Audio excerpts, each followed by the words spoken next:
Hey guys, welcome back. Pixel Insane here, and today I just want to share with you something that I found out by using Blender and art in general. It's all about creativity and how to put your skill in use while knowing a software or anything, any tool in the arts. And also how simple things can look amazing just by doing really so little but using a lot of creativity. I found this image on the internet and it looked amazing to me, so I thought why not recreating it, and this is the image. As you can see, it's pretty striking to me. It's really cool. It's a simple cube with few lines with a glow, but it really looks amazing. So I thought why not give it a go and share with you how to make this thing. And this also goes to show you that you don't need to watch a lot of tutorials or follow through simple step by step just to make things right and then you forget how to do it. Sometimes you just need to dig in and try yourself. So let's jump into Blender and let's make this thing from scratch. Here we are in Blender 3.4.1. Let's delete the cube from the keyboard and not from X, Y. Check the cards or the video below in the box. And voila, let's delete the light as well.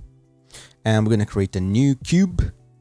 Voila. We're gonna move it up in Z, something like that. Perfect. Now we're gonna scale it in X to make it more of a rectangle shape.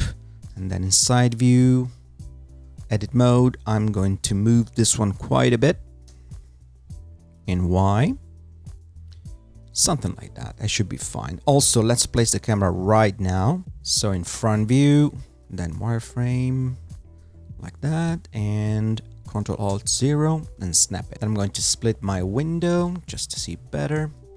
And in this one, I'm going to be in camera view, and I can select the camera, twist it around a little.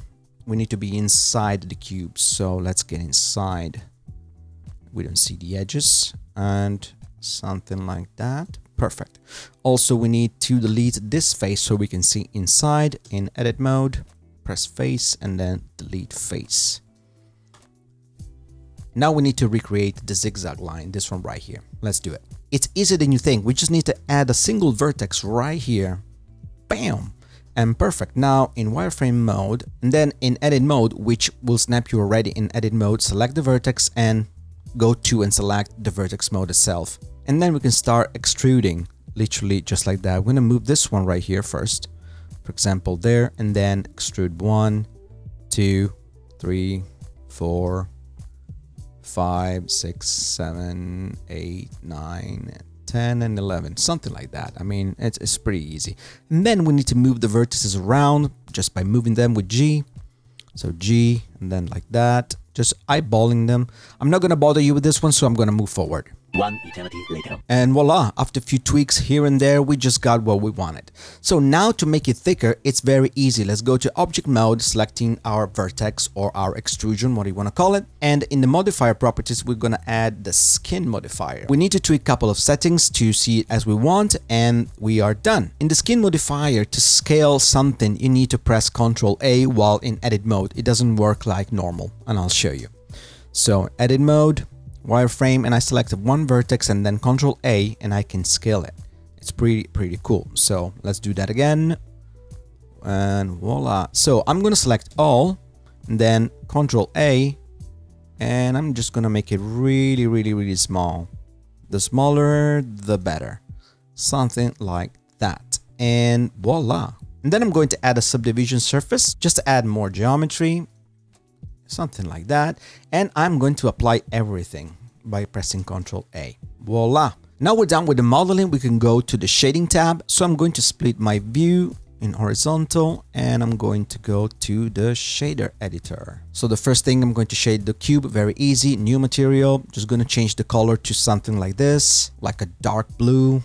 I have a value right here, just like the other one. And then I'm going to increase the specular quite a bit and make it metallic. The roughness, I'm going to bring it down a little. Perfect. And we're done with shading the cube. Now let's go to the fun part. Let's shade the neon. So I'm going to select it.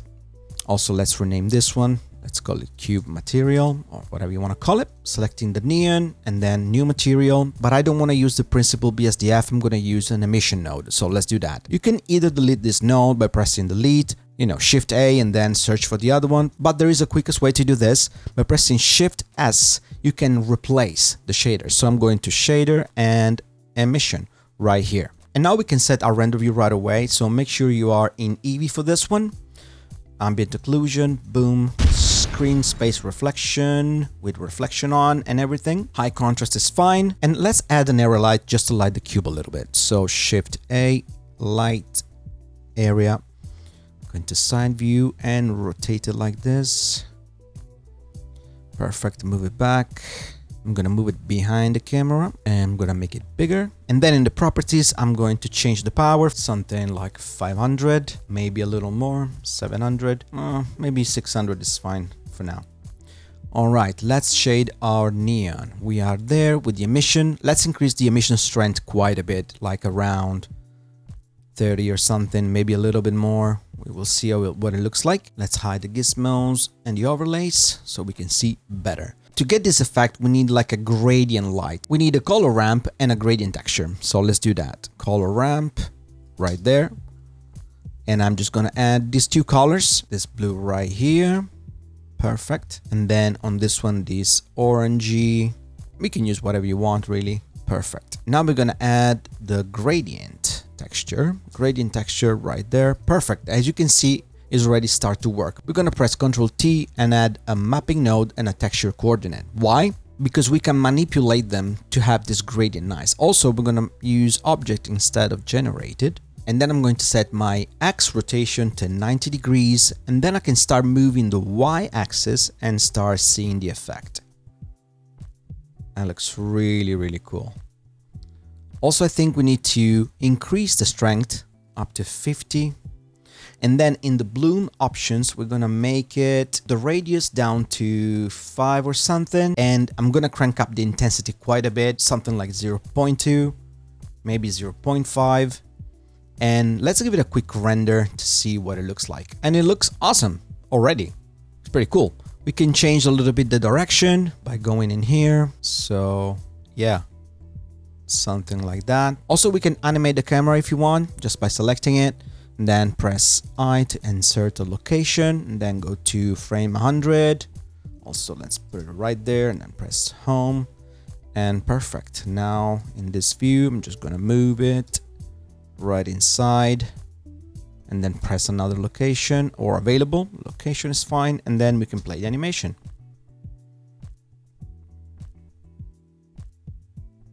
Also, let's set the camera so we can see only the camera with the passepartout.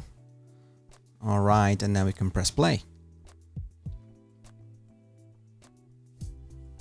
Let's give it another render. And voila, we have this fancy sci-fi tunnel with neon. But this is to show you that you can make great stuff with such little effort, but it's all about creativity and what you can do. Get inspired by see something on the internet and try to replicate it. This is what I do all the time.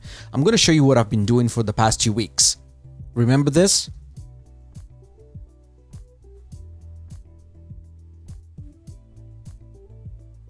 Well, that's what I've been trying to do for the past 2 weeks.